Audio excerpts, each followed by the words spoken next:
the darkness of the dense forest and the silence interrupted by a wild roar.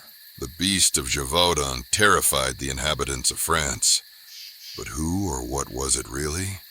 A legend or a monster from nightmares? Today, we will travel to the 18th century to solve this mystery.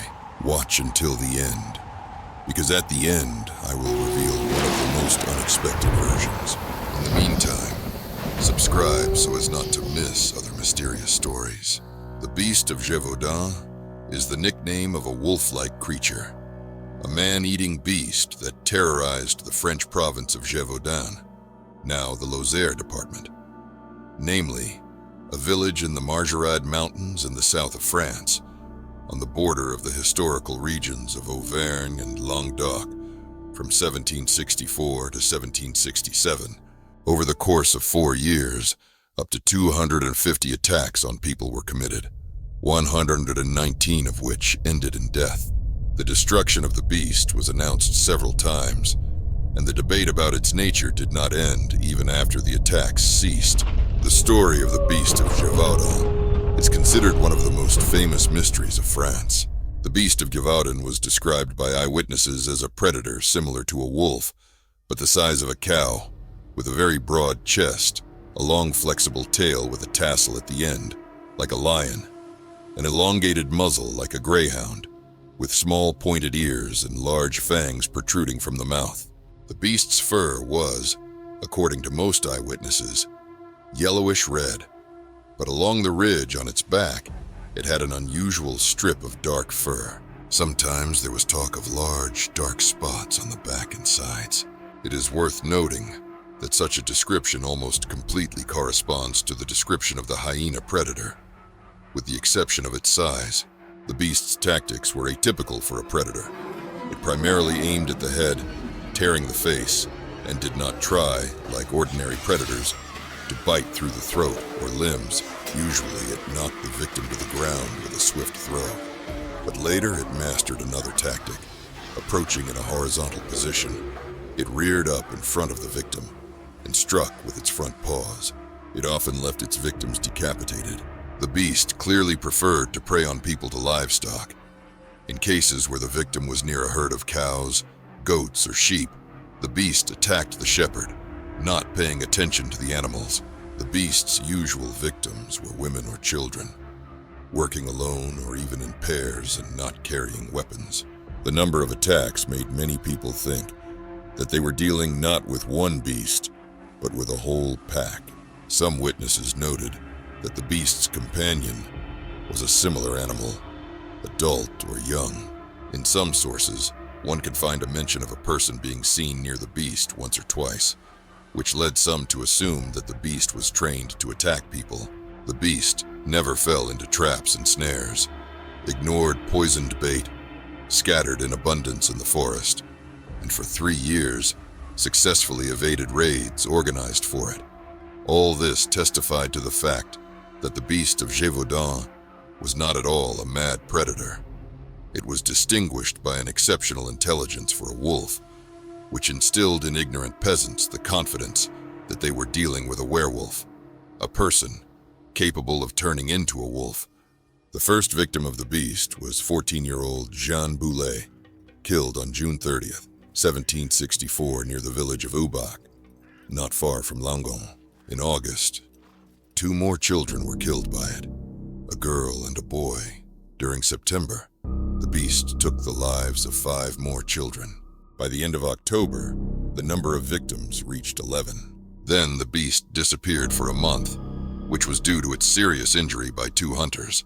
And on November 25th, it resumed its activity, killing 70-year-old Catherine Valley. In total, 27 people suffered in 1764. In the autumn of 1764, when the beast's attacks had already reached alarming proportions, the military governor of Languedoc, Count de Montcalm, sent a detachment of 56 dragoons under the command of Captain Jacques Duhamel to destroy it. The dragoons conducted several raids in the surrounding forests and killed about 100 wolves, but were unable to catch the beast. Having begun an almost continuous series of attacks in December 1764, sometimes 2 to 3 attacks per day, 4 attacks and 2 corpses in one day on December 27th. The beast continued it in January 1765. During January, the beast attacked people 18 times, that is, every other day. Fortunately, not every attack ended in the death of the victim. At the same time, the king ordered professional hunters from Normandy, Jean-Charles Marc-Antoine Vomel d'Enneval, and his son, Jean-François d'Enneval, to destroy the monster. D'Enneval père was one of the most famous hunters in France. During his life, he personally killed more than 1,000 wolves. Father and son arrived in Clermont-Ferrand on February 17, 1765, bringing with them a pack of 8 hounds trained in wolf hunting, and devoted several months to this hunt. They managed to organize several mass raids, the largest of which, on August 9, 1765, involved 117 soldiers and 600 local residents. However, they failed to achieve success, and the number of victims of the Beast of Gevaudan grew. On September 20th, 1765, de Beauterne and his hunters, 40 local volunteers, 12 dogs, discovered an unusually large wolf, which they believed to be the Beast of Gevaudan. It was raised by the dogs from the bushes. De Beauterne's shot hit it in the shoulder. The beast tried to run, but one of the hunter's shot hit it in the head, piercing the right eye and skull. The animal fell. But while the hunters were reloading their guns, the beast jumped to its feet and rushed at de Beauterne. A second volley threw the wolf back, and this time it was killed. The wolf killed by de Beauterne and his hunters was 80 simoemtures at the withers, 7 meter long and weighed 60 kilo. The killed animal was called the Wolf of Chazes, after the nearby Chazes Abbey. The stuffed wolf was brought to Versailles and presented to the king. De Beauterne received a significant reward and was celebrated as a hero. However, on December 2nd, 1765, the beast returned, attacking 2 children, aged 14 and 7, near Besser-Sainte-Marie, and on December 10th, seriously wounded 2 women near La Champs. On December 14th, near the village of Polac, a young man miraculously escaped, and on December 21st and 23, the resurrected beast claimed new corpses. In winter and spring, he attacked people less regularly than a year earlier, 3 or 4 times a month.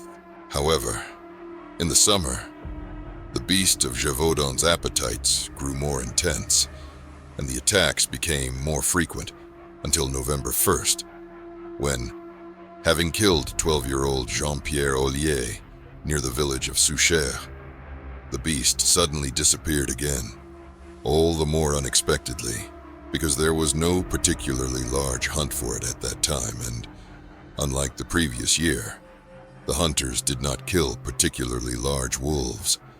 In total, at the end of 1765 and throughout 1766, the beast made 41 attacks. The beast did not appear for 122 days, that is, until the spring of 1767. On March 2nd, 1767, the beast killed a boy near the village of Pontageau and resumed its bloody harvest, and with double the energy, making 8 attacks in April alone, and 19 in May alone. Count d'Apchy, not having lost hope of destroying the monster, conducted one raid after another in the mountains. Finally, on June 19th, 1767, the largest of these hunts, with the participation of more than 300 hunters, was crowned with success. One of them, Jean Chastel, managed to shoot the monster. Jean Chastel, being an extremely religious man, loaded his gun with specifically blessed silver bullets and took a Bible with him. During a rest stop, Chastel opened the Bible and began to read a prayer, and at that moment, a giant wolf jumped out of the thicket.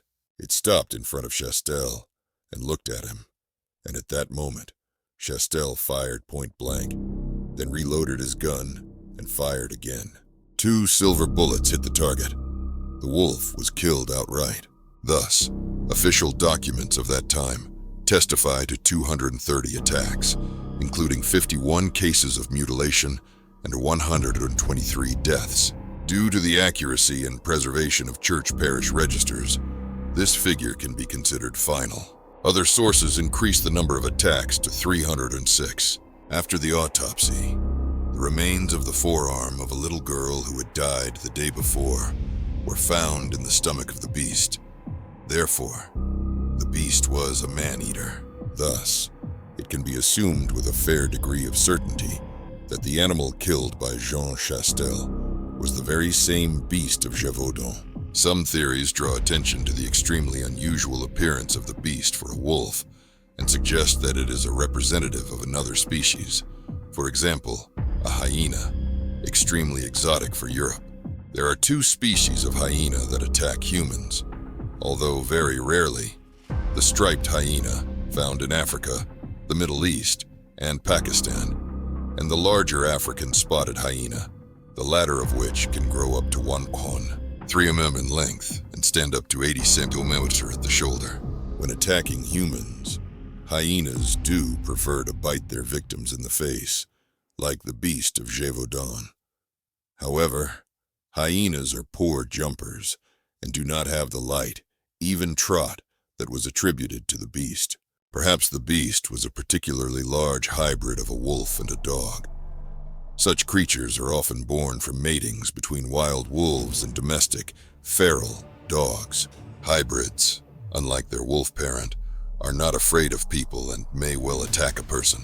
This version is supported by the French naturalist Michel Louis in his book The Beast of Gevaudan, The Innocence of Wolves, and is also reproduced in the American TV series Animal X. Some details in eyewitness accounts suggest that the beast could have been some kind of feline, perhaps a leopard or a panther.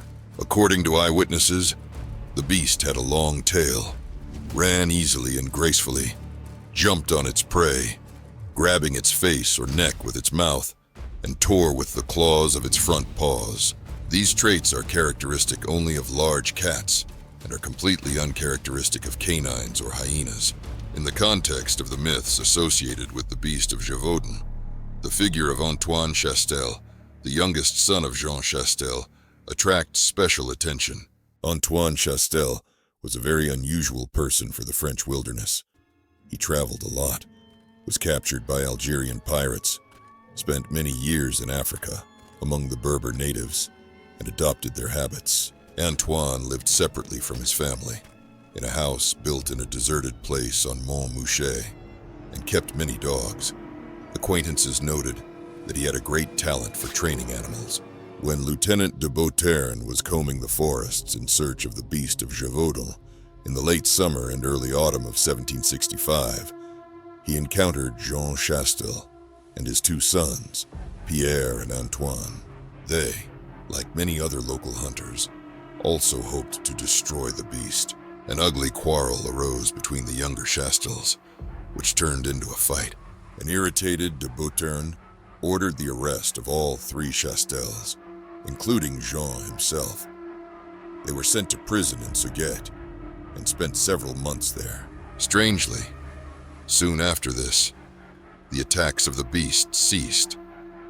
De Beauterne himself, of course, linked this with the killing of the Wolf of Chasses. However, after the Chastels, who had been released in the second half of November 1765, returned from Sauguet to their native village of Bessères-Sainte-Marie, the beast resumed its attacks, attacking 2 children near the same Bessères-Sainte-Marie on December 6, 1765. Sometime after the beast was killed by Jean Chastel in 1767, his son, Antoine Chastel, went missing and was never seen again in the vicinity of Gevaudan. Although this is clearly not enough to connect Antoine Chastel with the attacks of the Beast of Gevaudan, many historians and writers have paid special attention to this character. It is often assumed that Antoine Chastel brought some kind of predatory animal from Africa, such as a hyena or a leopard, trained it and accustomed it to hunting people, and it was he who was seen once or twice together with the beast. Now you know the creepy story, but the mystery remains unsolved. If you want to hear another blood-curdling story, watch my previous video about Dyatlov Pass, which will appear on the screen. Don't forget to subscribe, because there are even more mysteries and secrets ahead.